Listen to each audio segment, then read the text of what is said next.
If you have dug deep into your pockets to learn English, if you have invested a great deal of time and efforts into improving your communicative skills in English and still you are nowhere close to becoming a successful or fluent English speaker, this video is for you.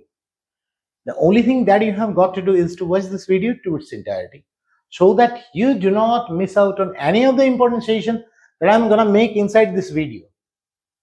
And I can assure you that this video is gonna be a whole game changer. So let's dive into the video and see what's in store for you. But before that, here's a small intro about this fella. This is Somit Rakshit, and you are watching my YouTube channel, Klass Asia. And I would definitely suggest all of you to subscribe to my channel and follow my Facebook page of the same name. Let's see what's on the slides. In my 20 years of career as a teacher of English, I have come across a lot of people struggling with their English. And from that experience, I can safely say that for most of the non-native English speakers, a significant struggle stems from their reluctance to actually open their mouth and speak. What actually holds them back is the deep-seated fear of being mocked at, laughed at, jeered at. Actually,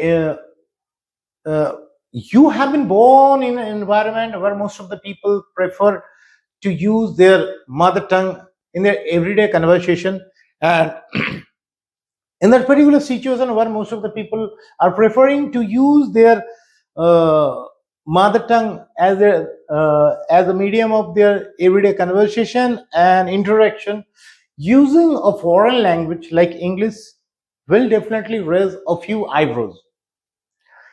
But I can assure you, dear, these are the only teething troubles faced by most of the non-native English speakers at the very beginning of their journey to becoming a fluent English speaker.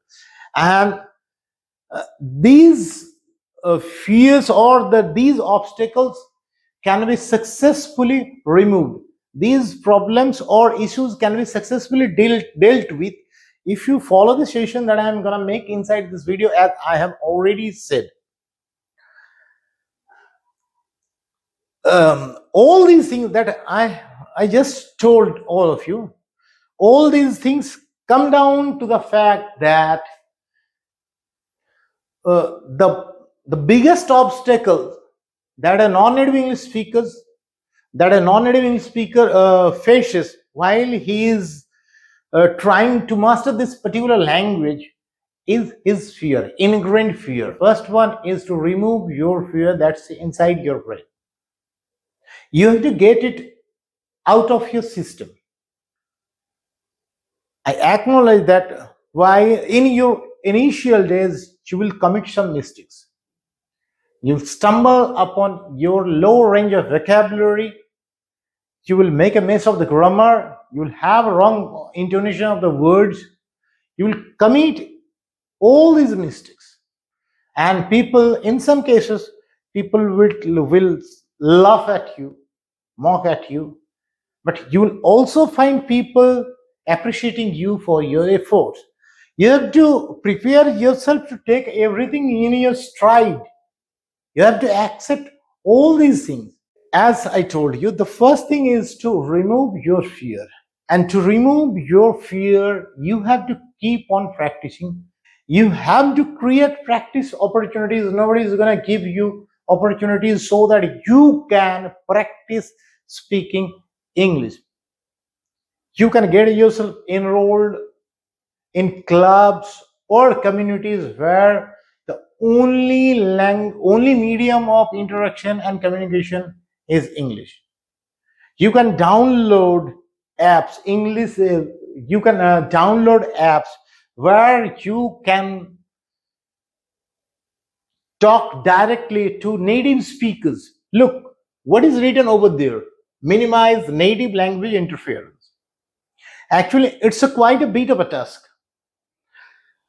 Every time non-native English speakers prepare themselves to speak in English, the influence of their mother tongue comes into play, putting them in a situation where they are caught between thinking in one language and speaking in another.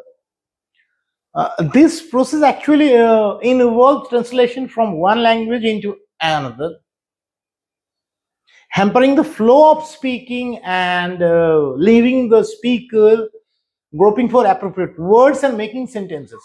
You need to do away with this process and focus on thinking directly in English rather than translating from your native language.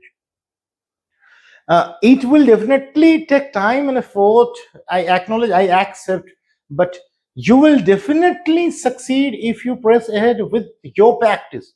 And one more thing that you should keep in mind is that you you should engage in immersive experience such as watching English content without subtitles, and in that way you'll be able to train your mind and your ears to learn English without taking help of any other language.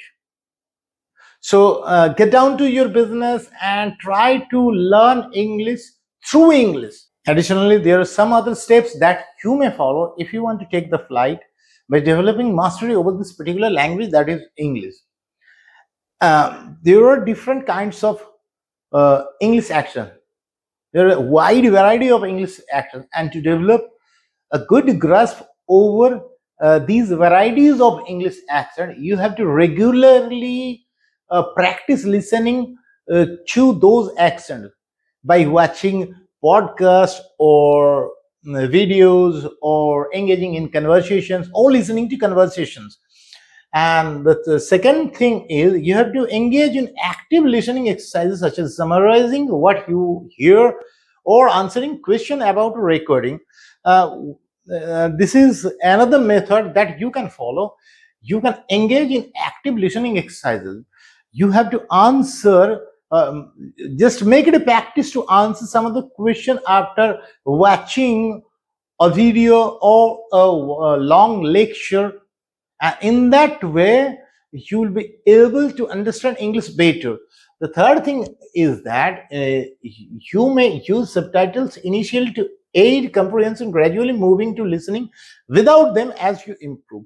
As I have already said, that your goal is to watch English content without subtitle. But in your initial days, when you are learning this language, this particular language, it will not be possible for you to watch all kinds of English content without subtitles. So in your initial days, you are permitted to make use of subtitles, but when you will observe that you have developed a little bit of mastery over this language, you have to try to watch these content without subtitles. This much is for today. I am leaving now, but before that, I would definitely seek your help by asking you to subscribe to my channel, that is Klass Acer. Thank for watching.